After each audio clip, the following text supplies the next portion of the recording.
The pregnant woman fought against the muddy torrents of the salt river, her swollen belly making each desperate stroke nearly impossible. Nalnish spotted her from the rocky bank where he'd been watering his horse. The flash flood had turned, the normally calm crossing into a churning death trap. He didn't hesitate. The Apache warrior plunged into the violent current, his buckskin shirt immediately soaked through. The woman's pale face disappeared beneath the surface. Nalnish dove deeper, his lungs burning as he searched the murky water. His fingers found fabric, then an arm. He pulled her upward with all his strength. They broke the surface together, both gasping. The woman's eyes were wide with terror, but she was breathing. Nalnish wrapped one arm around her chest and fought the current toward a cluster of boulders. The river wanted to drag them downstream toward the rapids. His boots finally found purchase on the rocky bottom. He lifted the woman in his arms, noting how her dress clung to her pregnant form. She was close to her time, very close. The woman's lips moved, but no sound came. Her skin had turned the color of winter sky. Nalnish carried her up the bank to a shallow cave he knew well. It had sheltered him many times during his exile from the tribe. He laid her on his bedroll and began gathering dry wood. Fire first. Then he would see if she would live or die. The flames caught quickly in the desert air. Orange light danced across the cave walls and illuminated the woman's face. She was younger than he'd first thought, maybe 20 summers. Her dark hair was matted with river mud. Her eyes fluttered open. The scream that escaped her throat echoed through the cave. She scrambled backward until the stone wall stopped her. Her hands flew to her belly in a protective gesture as old as time itself. "Please," she whispered. "Please don't hurt my baby." Nalnish raised both hands, palms outward. He spoke the few English words he knew. "Safe. You safe." But her terror only deepened. She looked at his long black hair, his buckskin clothing, the beadwork on his knife sheath. Everything about him confirmed her worst fears. Apache. The word hung unspoken between them like smoke. The woman tried to stand, but her legs gave out. She was weak from the river, weak from carrying the child, weak from whatever had driven her into the flood in the first place. Her dress was torn and stained not just with mud, but with something darker. Blood. Nalnish saw the leather satchel she clutched against her chest. It had somehow survived the water. Whatever was inside meant more to her than her own life. She'd held on to it even while drowning. He pointed to himself. "Nalnish." Then to her, raising his eyebrows in question. She stared at him for a long moment. Her breathing gradually slowed. The immediate panic faded, replaced by exhaustion and something else. Desperation. "Cordelia," she whispered finally. "Cordelia, Harwick." The fire crackled. Outside the cave, the wind carried the sound of the river returning to its banks. The flash flood was over, but its damage was done. Her horse was gone, her supplies scattered or lost. She was alone in Apache territory with nothing but the clothes on her back and whatever secrets she carried in that satchel. Nalnish moved, slowly to his saddlebags. He pulled out dried meat and held it toward her. She flinched but didn't scream again. Hunger won over fear. She took the food with shaking hands. While she ate, Nalnish studied her more carefully. The blood on her dress wasn't from the river, it was older, dried. Someone else's blood, he realized, and the way she kept looking toward the cave entrance told him she was running from something far more dangerous than floodwater. Cordelia fumbled with the leather satchel's ties. Her fingers were still numb from the cold river. Papers spilled across the cave floor. Official documents with military seals. Even in the firelight, Nalnish could see they were damaged, but readable. One name jumped out at him from the scattered pages. Willow Creek. His blood turned to ice. Willow Creek was where his younger brother Ayana had died 3 months ago, where Apache families had been slaughtered in what the army called a raid gone wrong, where the soldiers said his people had been the aggressors, attacking innocent settlers. But looking at these papers, at this terrified white woman who'd nearly drowned carrying military secrets, Nalnish began to suspect the truth was something else entirely. Cordelia noticed his attention on the documents. She tried to gather them up, but her movements were clumsy, panicked. "They killed them all," she whispered, more to herself than to him. "They killed my Samuel." The grief in her voice was real, raw. This woman had lost someone at Willow Creek, too. Nalnish felt the familiar weight of his own sorrow. 3 months of wondering why his brother had to die. 3 months of being told by white men that Ayanna had died because Apache were savage and bloodthirsty. 3 months of doubt eating at his heart like winter cold. But now a white woman sat in his cave, carrying papers about Willow Creek and speaking of murder. Not battle. Murder. The pieces didn't fit the story he'd been told. Cordelia's eyes grew heavy. The warmth of the fire and her exhaustion were taking hold. But even as sleep claimed her, she kept one hand pressed to her belly, and the other clutching those blood-stained papers. Nalnish fed more wood to the fire and settled against the opposite wall to keep watch. Outside, night was falling over the desert. Soon it would be cold enough to see their breath, but the chill in his heart had nothing to do with weather. Tomorrow he would have to decide what to do with this woman and her secrets. He could point her toward the nearest settlement and ride away, return to his solitary life between worlds, belonging to neither Apache nor white society. Or he could stay and learn what really happened at Willow Creek. The choice would determine whether his brother's death had meaning, or if Ayanna had died for nothing but lies. Dawn brought fever to Cordelia's face and weakness to her limbs. The baby inside her had shifted lower during the night. Her time was approaching faster than the desert winter. Nalnish gathered prickly pear cactus and boiled the pads into a healing tea. His grandmother had taught him this medicine before the soldiers came for his family, before exile became his only choice. Cordelia watched him work with suspicious eyes. Every gesture he made seemed to confirm what she'd been told about his people. Silent, unpredictable, dangerous. But when he offered the cup, her thirst overcame her fear. The tea was bitter, but warm. It eased the cramping in her back and brought color to her cheeks. She studied his weathered hands as he tended the fire. These weren't the hands of a killer. They moved with careful precision, gentle strength. "Why help me?" she asked. Nalnish pointed to her belly, then to the sky. Life was sacred. This needed no translation. The morning stretched between them in careful silence.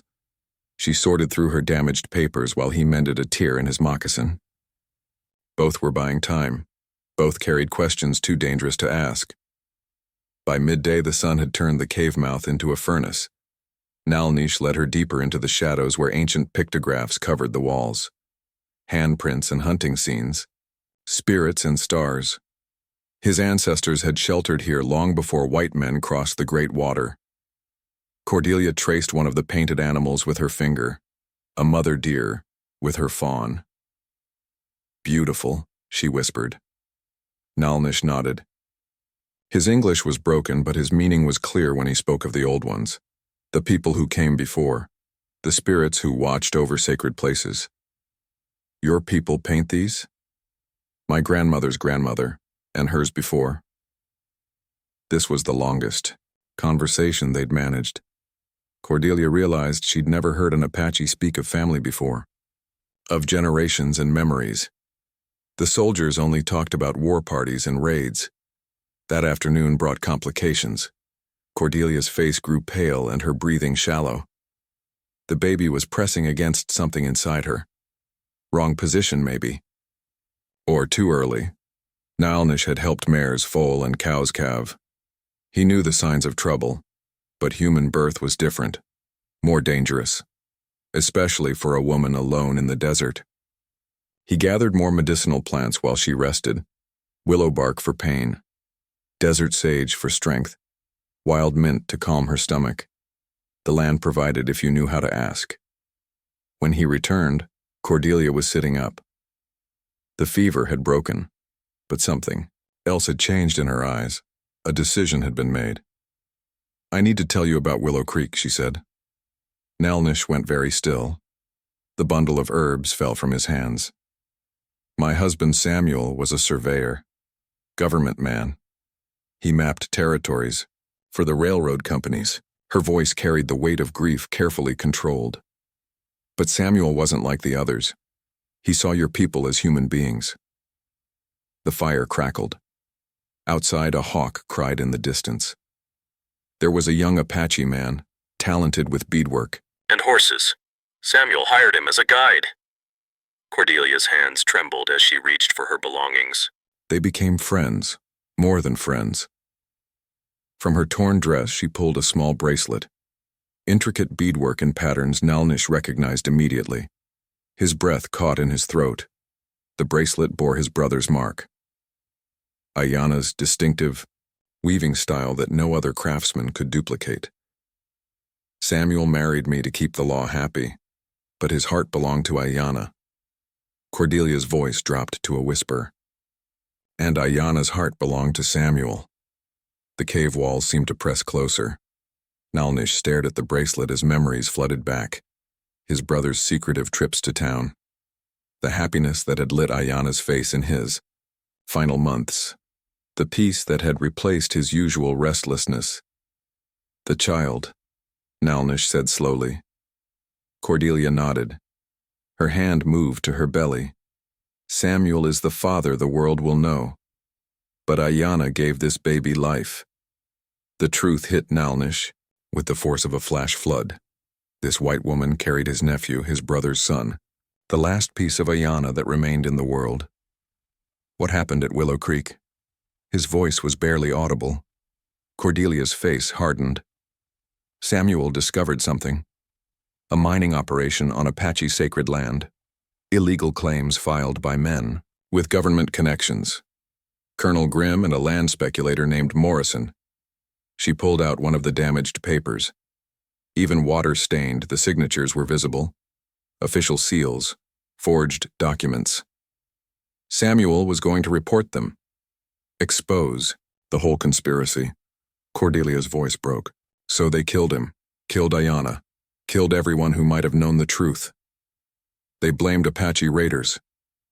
Easier than admitting their own crimes. Nalnish felt rage building in his chest. Not the hot anger of battle, but the cold fury of injustice. His brother had died protecting Apache land, protecting the sacred places of their ancestors, and the white world had called him a savage for it. Why you live? Why they not kill you too? I was in town when it happened, buying supplies for the baby. Cordelia touched her belly again. When I came back, everyone was dead. I hid in the root cellar until the soldiers left. Papers? Samuel hid copies in our cabin, evidence of the mining claims, proof of the conspiracy. She gathered the documents carefully. I've been running ever since, trying to reach the territorial capital. The afternoon light slanted through the cave entrance. Soon it would be evening. Then another cold desert night. But everything had changed between them now. They weren't strangers anymore. They were family bound by grief and blood, united by the need for justice. That night, as Cordelia slept fitfully beside the dying fire, Nalnish kept watch. His hand rested on his brother's bracelet. The beadwork felt warm against his palm. Somewhere out in the darkness, men were hunting them. Colonel Grimm's soldiers who would kill to keep their secrets buried. But Nalnish was no longer protecting just any white woman. He was protecting his brother's widow, his nephew, the truth about Ayana's death. The desert wind carried the scent of distant rain. Storm clouds were building on the horizon. By tomorrow, they would need to move or risk being trapped by weather. But first they had to survive the night, and the trackers who were growing closer with each passing hour. The old Spanish mission rose from the desert floor like a prayer carved in stone. Its bell tower caught the morning light, casting long shadows across the courtyard where wildflowers pushed through cracked adobe. Father Miguel emerged from the chapel as they approached. His brown robes were patched and faded, but his smile was genuine. He spoke to Nalnish in Spanish, then switched to English for Cordelia. You are welcome here, my children. God's house shelters all who seek refuge. Cordelia sagged with relief. The baby had been pressing against her ribs all morning, making each step an effort. Nalnish helped her down from his horse, his hands steady and sure. The priest led them through corridors lined with faded murals. Saints and angels watched from peeling walls. The mission had seen better decades, but it breathed peace into Cordelia's worried heart. "You are with child," Father Miguel observed. "When will the little one arrive?" "Soon. Too soon." Cordelia pressed her hand to her back where the ache had settled. The priest nodded knowingly. "I have delivered many babies in this desert. You are safe here." Their room was small but clean, a narrow bed, a wooden cross on the wall, a window that looked out toward the mountains where storm clouds gathered. Nalnish set their few belongings on the single chair and studied the view. Something in his posture made Cordelia uneasy. The way he tilted his head, the stillness in his shoulders. "What is it?" "Dust cloud 2 hours behind us." Her blood turned cold. Colonel Grimm's trackers had found their trail. Father Miguel brought them food and water, beans and cornbread, weak coffee that tasted better than anything Cordelia had eaten in days. The priest watched Nalnish with curious eyes. "You are Apache, but not like the others who come here. There is sadness in you. Old sadness." Nalnish chewed slowly before answering. "My people do not claim me. White people fear me. I walk between worlds. Perhaps that is where God needs you most." The afternoon brought labor pains that doubled Cordelia over. Not birth pains yet, but warning signs. The baby was restless, eager to enter a world that might not welcome him. Nalnish paced the courtyard while Father Miguel tended to Cordelia. The priest had gentle hands and a soothing voice. He spoke of children as blessings regardless of their parentage. But Nalnish couldn't shake the feeling that something was wrong. The mission felt too quiet, too still. Even the birds had stopped singing. As evening approached, he scouted the perimeter. The dust cloud had disappeared, but that meant nothing. Good trackers knew how to approach unseen, how to wait for the right moment. He found fresh horse prints near the well, shod hooves, military formation. The marks were hours old, but they told a clear story. Soldiers had been here recently. Nalnish returned to find Father Miguel alone in the chapel. The priest knelt before the altar, hands clasped in prayer. Candles flickered in the gathering dusk. "Father, the soldiers who came today, what did they want?" Father Miguel's prayer faltered. He crossed himself before turning around. "They seek a dangerous woman. A criminal who travels with Apache raiders." The priest's voice carried uncertainty now. "They say she has stolen government documents, that she aids enemies of the territory." Nalnish felt the trap closing around them. "What did you tell them?" "That I had seen no one." Father Miguel stood slowly. "But they will return tomorrow, with more men." The confession hung between them in the candlelit silence. The priest had lied to protect them, but doubt flickered in his eyes now. The official story was convincing. A pregnant woman fleeing with stolen papers, an Apache warrior helping her escape justice. "She carries my brother's child," Nalnish said quietly. "My brother who died at Willow Creek defending Apache families. The soldiers say your people attacked innocent settlers at Willow Creek. Soldiers lie." Father Miguel studied Nalnish's face in the candlelight, searching for truth, for some sign of the man's character. "Show me the papers," the priest said finally. They returned to the small room where Cordelia waited. She had spread the damaged documents across the bed. Even by lamplight, the evidence was damning. Forged mining claims, falsified reports, signatures that didn't match official records. Father Miguel examined each page carefully. His expression grew darker with every revelation. "These men, Grimm and Morrison, they have corrupted everything they touch." The priest looked up at Cordelia. "If this is true, then great injustice has been done." "It's true." Cordelia's voice was steady despite her pain. Samuel died trying to expose them. And now they hunt you to silence the truth. Nalnish moved to the window. The courtyard lay empty in the moonlight, but shadows could hide many things. How many soldiers tomorrow? A full patrol. Maybe 20 men. Too many to fight. Too many to evade. The mission's thick walls might stop bullets, but they couldn't stop a siege, and Cordelia was in no condition to run. There are old tunnels, Father Miguel said, built by the Spanish missionaries. They lead to the river bottom 2 miles south. Can she travel them? If God wills it. Cordelia struggled to sit up. Another contraction gripped her, stronger than before. She breathed through it with her eyes closed. When it passed, she looked at both men with fierce determination. I can do whatever I have to do. But even as she spoke, her water broke. The fluid soaked through her dress and pooled on the stone floor. The baby was coming whether they were ready or not. Father Miguel crossed himself again. Perhaps this is God's timing after all. The first real contraction hit like a thunderbolt. Cordelia gripped the bed frame and bit down on her scream. The baby would not wait for morning. Would not wait for safety. Nalnish heard horses approaching in the distance, too early for the patrol Father Miguel had expected. These were different riders, urgent hoofbeats that spoke of men in a hurry. He peered through the window and saw torches moving across the desert. A dozen riders at least. They would reach the mission within the hour. They come now, he said. Father Miguel's face went pale. I told them tomorrow. Why would they return tonight? The question answered itself as boots echoed in the corridor outside their room. Heavy steps, military precision, the sound of men who had already made their choice. Sergeant Dutch Keller appeared in the doorway with his hand on his pistol. Behind him stood Father Miguel, his face twisted with regret and fear. Sorry, folks. Change of plans. The trap had closed around them. The priest's doubt had won over his compassion.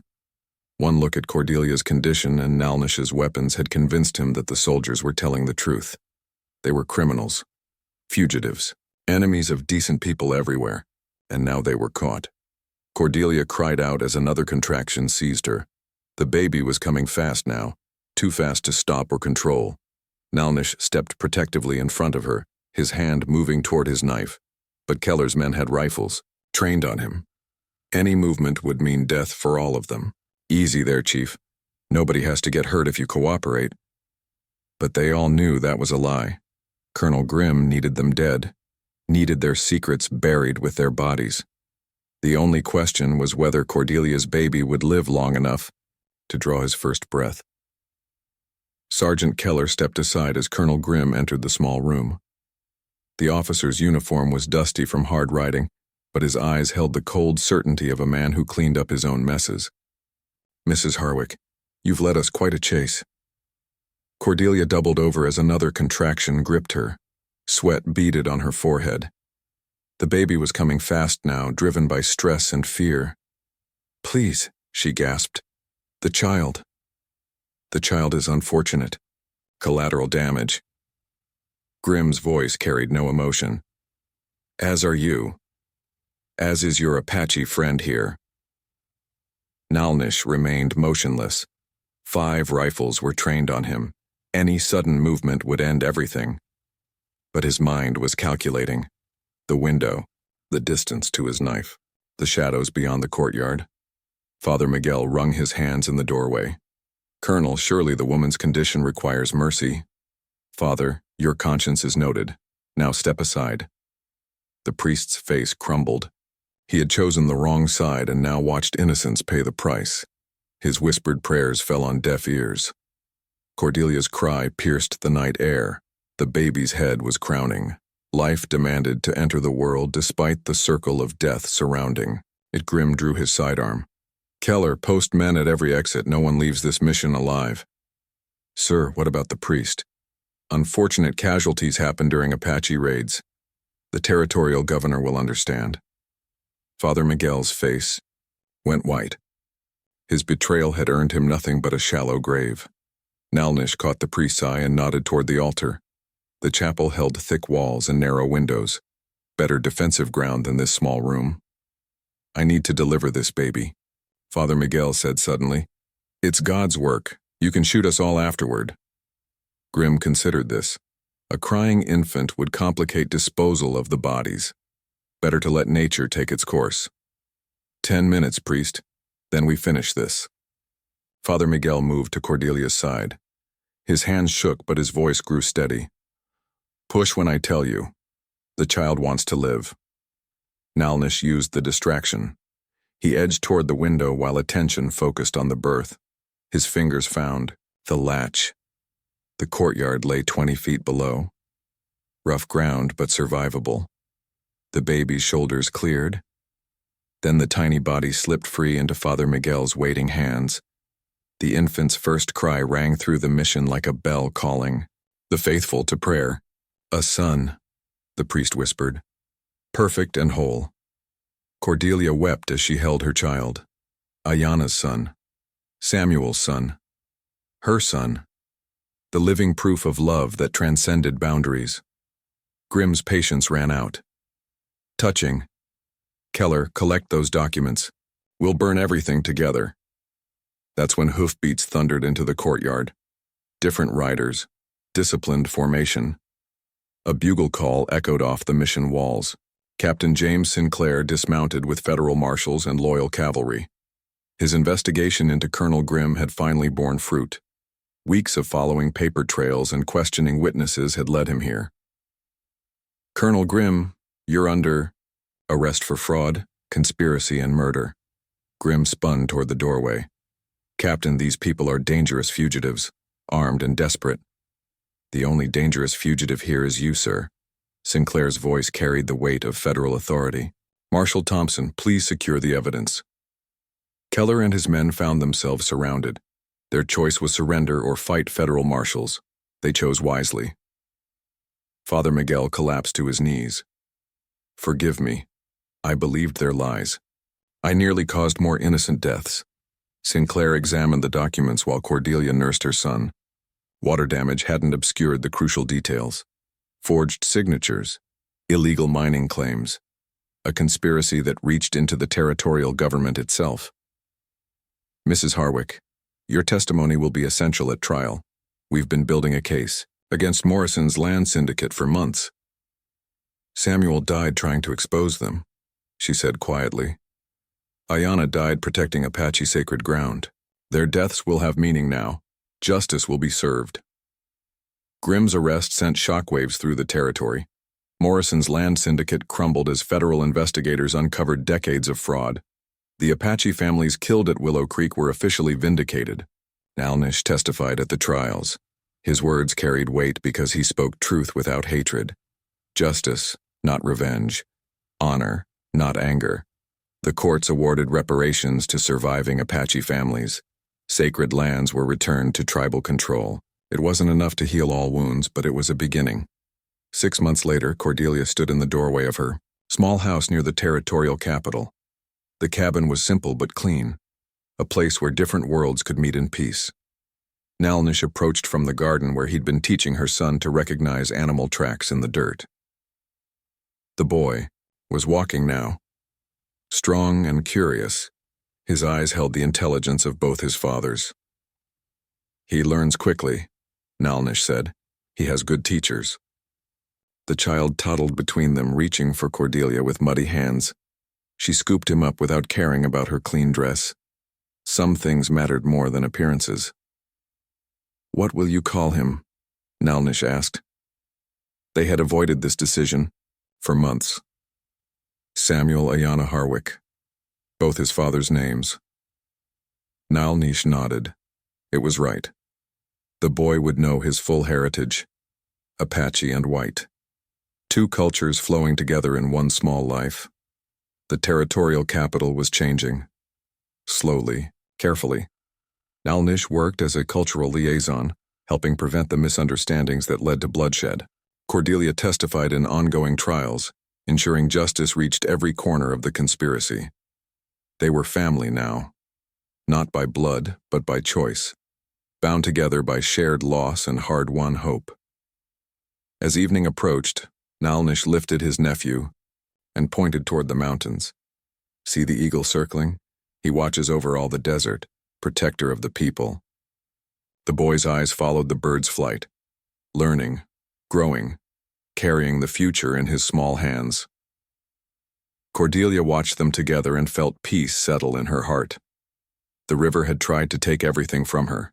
Instead, it had brought her to the one person who could help her save what mattered most: truth, justice, family. The desert wind carried the scent of rain and new growth. Tomorrow would bring new challenges. But tonight they were safe. They were together. They were home. And that is all to the story, for now. Please let me know where you are tuning in from. Perhaps we will create a story there. Consider liking this video and subscribing to our channel. And if you enjoy our content, click this video on your screen. I promise you, it's worth watching. See you tomorrow.